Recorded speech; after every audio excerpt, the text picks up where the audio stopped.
এই যে কচুর পাতা, এটাকে বলে দুধমান কচু। এটা খাওয়া যায় রান্না করে, এই যে রান্না করে খাওয়া যায়। তো এই যে কচু গাছ, এই যে পাশে চালতে গাছ আছে, এই কচুগুলো রান্না করে খাওয়া যায়। চারিপাশে এই যে সবজি গাছ, এই যে বেগুন গাছে ফুল ফুটেছে, এই যে বেগুন গাছ,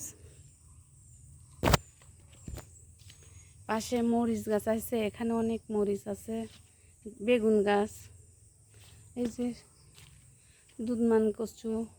এই কচুগুলো খাওয়া যায়।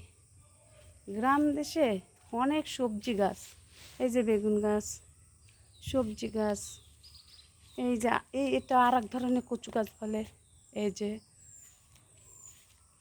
গ্রাম দেশে অনেক সবজি গাছ, এই যে এগুলা অনেক, এই যে কচু পাতা, কচু গাছ, এগুলা খায়।